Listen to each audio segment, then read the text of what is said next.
Hello, welcome to the coffee conversation hosted by the Hugh Gallery on the 3rd of June 2020. Today we will have the pleasure of looking at The Cottager's Family by Dame Laura Knight. Dame Laura Knight was one of the most important British artists of the first half of the 20th century and a trailblazer for female artists in England, becoming the first woman elected to the Royal Academy since its foundation nearly 200 years prior. Her work was versatile and she embraced different styles and subject matters constantly, from painting domestic life through to ballets, circuses, even war tribunals. The painting, The Cottager's Family, comes from the early period of her career, when she was working in estates in Yorkshire, and around the time she and her husband, Harold Knight, began visiting the artist colony in Lorraine in Holland. This period in the early 20th century, shortly after her marriage to Harold Knight, was when Laura Knight was truly beginning to blossom into the artist she would become. She was born Laura Johnson on the 4th of August 1877 in Long Eaton in Derbyshire, the youngest of three daughters of Charles and Charlotte Johnson. Her father died when she was very young, and she believed her parents' marriage had actually been rather an unhappy one for her mother. Laura grew up, therefore, in a household of women, including her mother Charlotte, her two sisters, her grandmother, who she called Big Grandma, and her great-grandmother, who she referred to as Little Grandma. For generations, her family had been part of the lace-making trade, and as the market for lace worsened, her family grew poorer. Charlotte Johnson taught art and had to give private tuition to help provide an income for her children. And Laura remarked that her grandmother, her aunt, and her mother were the bulwarks of the family, capable of weathering any storm. Her mother's greatest desire in life was that Laura would become an artist, something she herself had desperately wished for, but had not come to pass. She painted and drew while pregnant, hoping her passion would pass on to her unborn daughter. Laura Knight even once wrote that one of the greatest moments of mother's life came when she found that I, a mere baby, was never so content as with pencil and paper. Even before I could draw, I could speak or walk, I drew. Charlotte Johnson was determined that her daughter should be trained properly and educated as an artist, receiving all the opportunities that she never had. Laura Johnson was therefore sent to St. Quentin's in France, where she worked part-time at the atelier of Lucien Smith. Her time in France was generally miserable, and she had to return to England within the year due to financial strain. But the very day that she returned to England, it was decided that she would attend Nottingham School of Art. Laura Johnson, when 13 in 1890, entered Nottingham School of Art, possibly the youngest pupil to ever enter the school.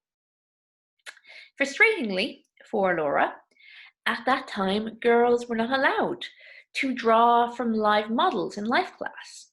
Instead, they were forced to work from plaster antiques in the plaster room. At Nottingham School of Art, the star pupil was a young man named Harold Knight, and Laura was determined to learn all she could, so she moved her easel behind this star pupil, just to see how the work should be done, often copying the way he painted. Although it would be over a decade before they were married, it was in the Nottingham School of Art that Laura and Harold Knight began a close friendship and connection that would last their entire lives.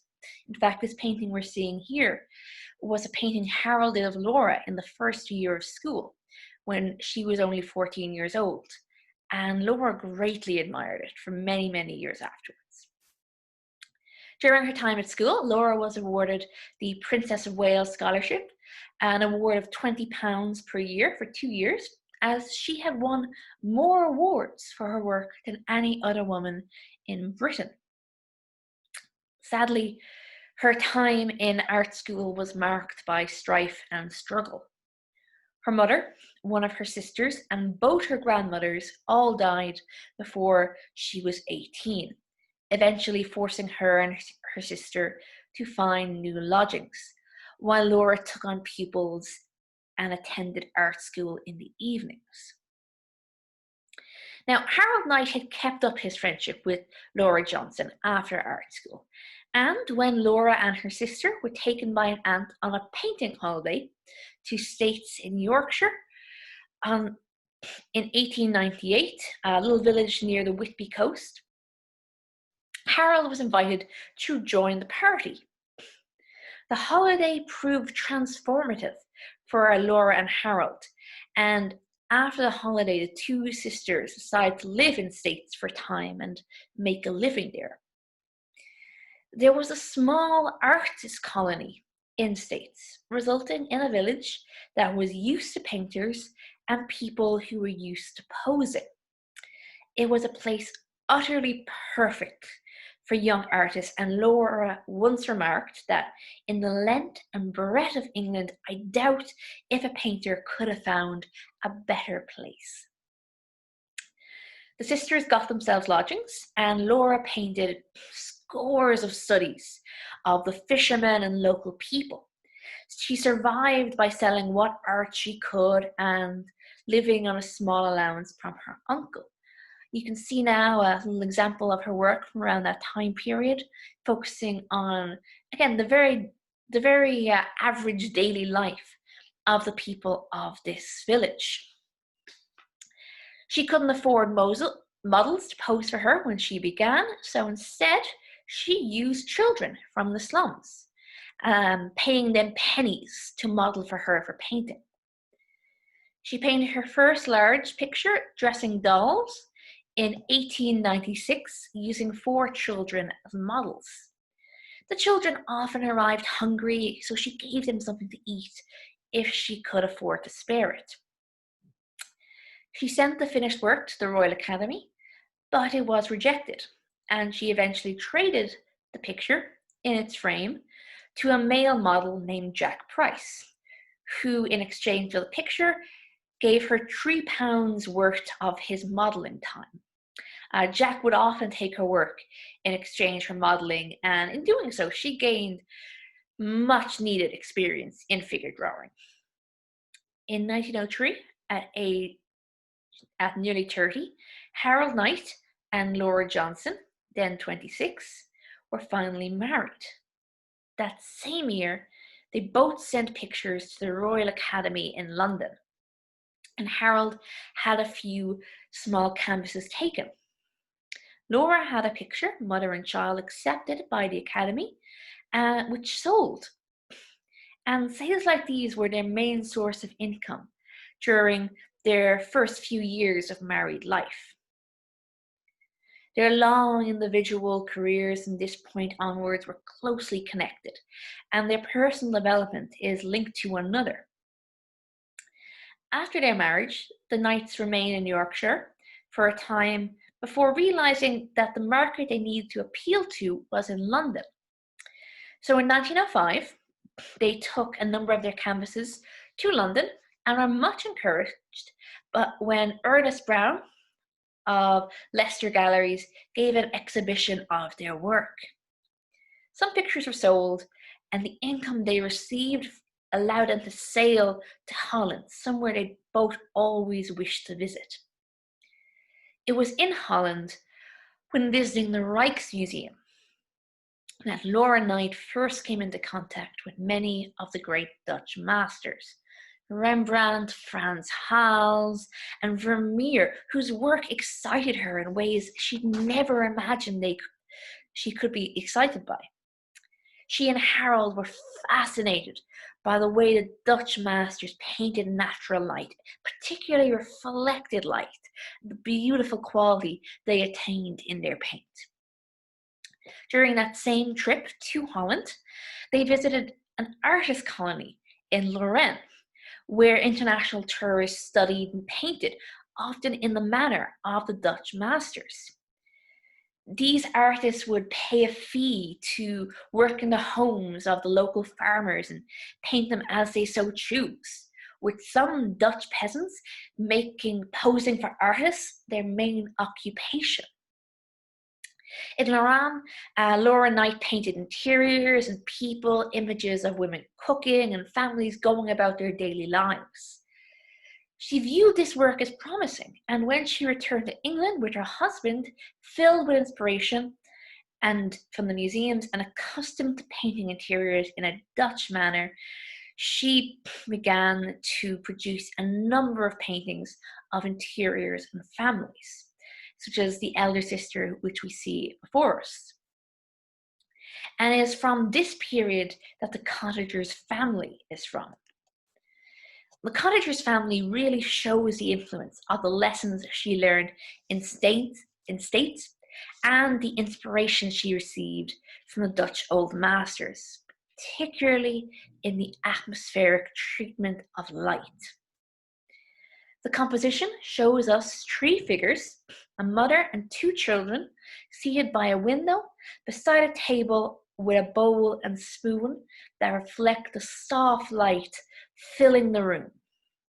On the floor of the room, we can see patches of red light being reflected from the young child's dress. The treatment of light and color appears to be some of the most important elements of the image, and it was one that Knight applied with all of her skill. While in States, she had gained important lessons in color use from other artists, learning to manipulate the eye's perception of color. For example, leaving out a primary color and allowing neutral tones to form optical illusions that trick the eye into seeing colors that are not there. We can see a very similar effect to that in the Cottager's family, wherein the image is almost entirely painted in soft grays, greens, and ochres, which combine to create an image that does not appear to lack any color, but instead we see it as a scene awash with warm yellowish light. It is only when we isolate segments of the work do we truly see how subtle her treatment of color is, how minuscule her hue changes are, as well as how loose and painterly her brushwork is. Instead of a bright and vibrant scene, by limiting her palette, Laura Knight has ensured that we, the viewer, are presented with a quiet atmospheric piece, one seemingly filled with emotion. The subjects of mothers and children had been one she'd been drawn to for several years now. Her first work accepted into the Royal Academy was a painting called Mother and Child in 1903. And she made numerous color notes and drawings of children playing. She studied forms as children laughed and ran on the beaches of States. She filled her studio with studies of movement and action in children. She painted children primarily because they were cheap models and would accept only a few coppers for their time. After the second summer she spent in Holland, Laura arranged to work in a local cottage in States at Carver Hill. She rented it by the week and used the mother and children as models. Dressing the child, which we see here, was done at that cottage, and it was eventually traded with a carpet merchant for a Persian rug. She viewed this piece of the mother and three children as the best work she was capable of at the time. But having lived in the artist colony of States on the Yorkshire coast for many years, Laura and Harold Knight later moved to Cornwall in about 1907-1908, where there was a larger artist studio in Newlyn, a community of artists that had grown up around the Newlyn School of Art, founded in 1899. Many of the artists had painted in Brittany and were trained in Paris or Antwerp. Like Brittany, Newlyn offered scenes and lives scarcely touched by the Industrial Revolution, making them ideal subject matter for painters. The colony of artists at Newlyn, led by Stanhope A. Forbes and his wife Elizabeth Armstrong, put a strong emphasis on plein air painting and encouraged realism over idealism. At first, the Knights lived in Newlyn and later moved to Lamorna, where they became central figures in a new growing artist colony there. But it was Laura Knight's experience of the Cornish landscape that transformed her work. The couple discovered in Cornwall surroundings such as we had never dreamed of, a carefree light of sunlit pleasure. Gone were the Dutch interiors, done in earthy tones. Now, strong light and open landscape were the focus. She developed a vigorous, plein air art technique, akin to a cross between Impressionism and the academic style, a style that was also loved by the Irish artist William Orpin. The Cornish light provided her endless inspiration, and now she had a chance finally to make up for her figure painting experience. As she had been previously barred from studying live models in class, here in Cornwall, she finally chose this time to focus on that area of her work. With the encouragement of artist friends who were also willing models, she was able to study the human figure in greater depth, as we see in this revolutionary self-portrait she produced of herself painting her friend and model, the artist Elle Napper. For a time, she actually specialized in combining landscape and figures, painting the effects of sun and light on the naked body of bathers.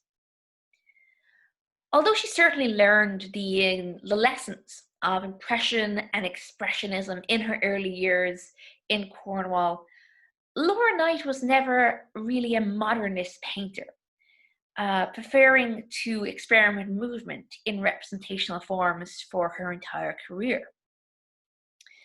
The Royal Academy's collection today holds 26 sketchbooks owned by Knight, which were given to the Academy by the artist executors. She wrote in her autobiography that for years and years, a sketchbook and pencil were never out of my hands. And these sketchbooks really exemplify Knight's use of quick, fluid line, her passion for capturing the fleeting moments of everyday life. Both her and Harold began to develop strongly individual styles and were exhibiting and selling at the Leicester Galleries. In 1919, the couple decided to leave Cornwall and move to London, but Laura kept her studio in Lamorna for some years, and she continued to return to Cornwall over the course of her entire career. Over that long career, she explored numerous different subjects and creating a series of the works around them. As time passed, she moved away from families and bathers to painting ballet dancers, circus performers, hospital nurses, and more. And Laura Knight, always ready to try something new, got permission to work behind the scenes at Diaghilev's ballet company.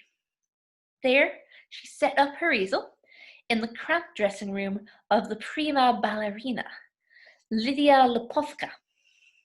This period allowed Laura Knight to paint and often befriend many of the greatest ballerinas and dancers of that time. Working backstage at the ballet improved her figure drawing as it forced her to produce quick drawings and sketches that reduced the human form to almost gestural lines. In the 1920s, she moved again away from ballet to the circus to create some of her best known work. She was introduced to Bertram Mills, the owner of Mills Circus, who gave her permission to move around and work during rehearsals. And in very short time, she produced many studies of trapeze artists, jugglers, tumblers, acrobats, contortionists, all manner of performers.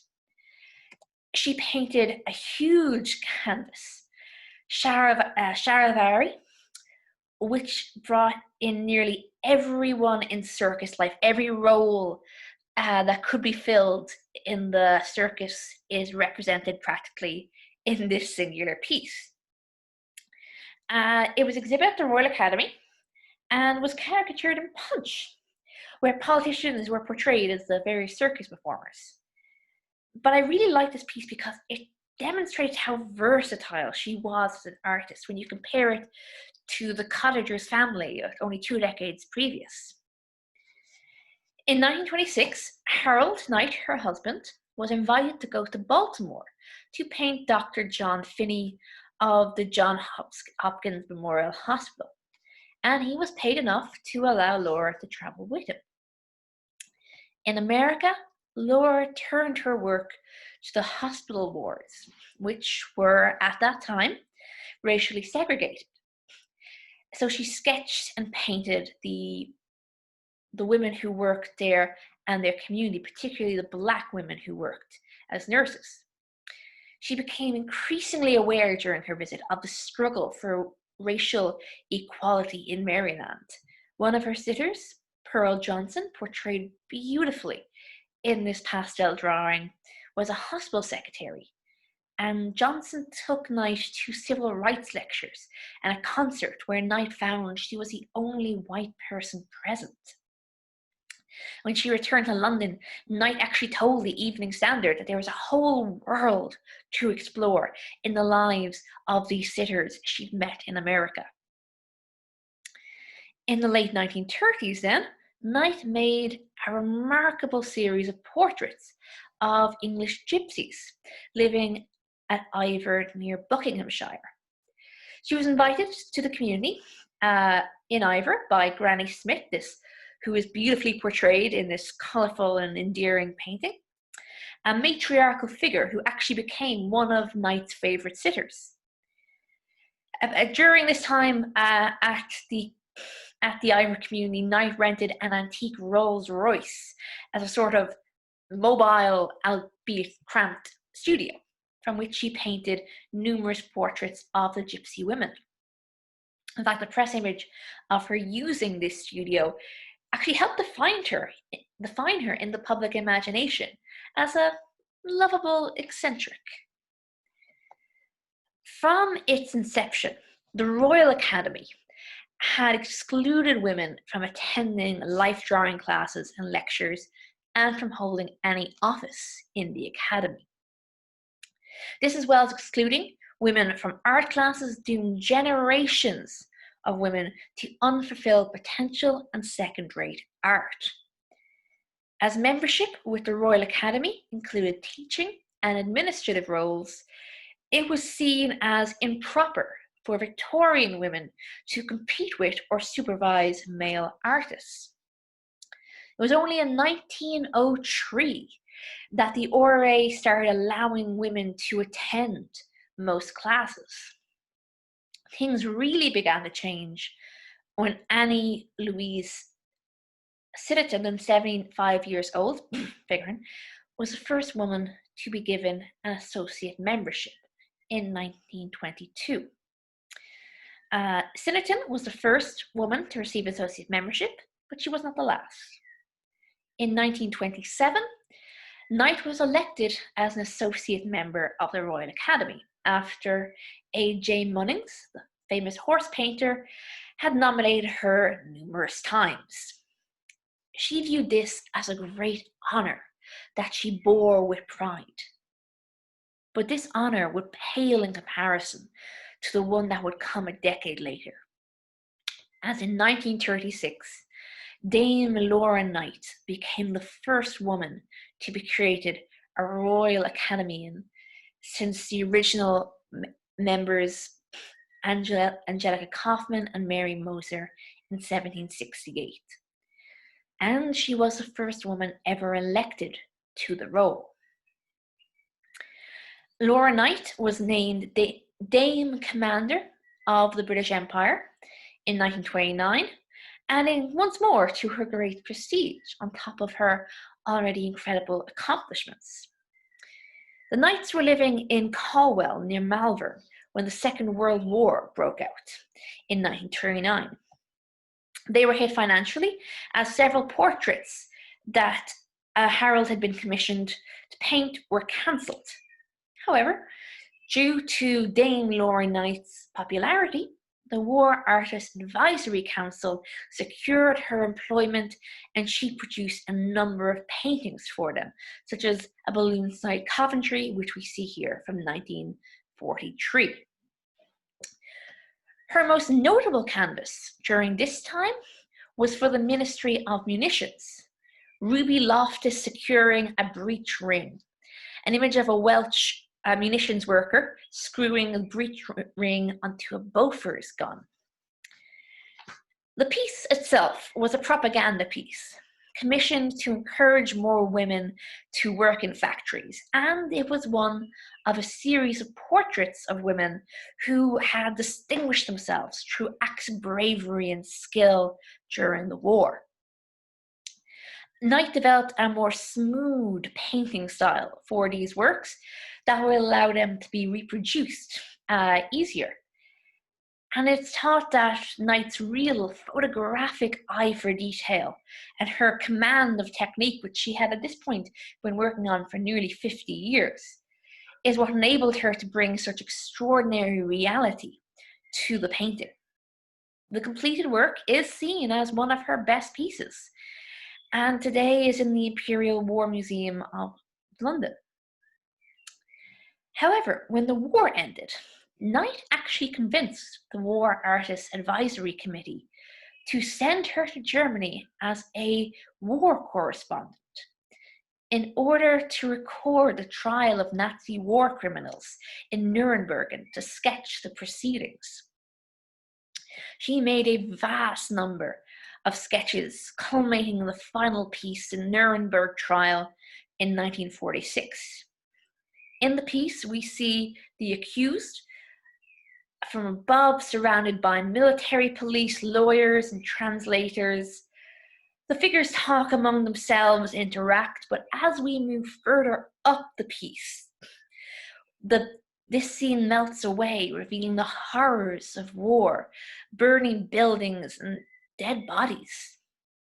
Knight explained that these horrors had to be part of the final piece, saying that without them, it would not be the Nuremberg as it is now during the trial, when the death of millions and utter devastation are the sole topics of conversation wherever one goes. After the war, Harold Knight's health began failing gradually, and he eventually found it difficult to paint due to arthritis.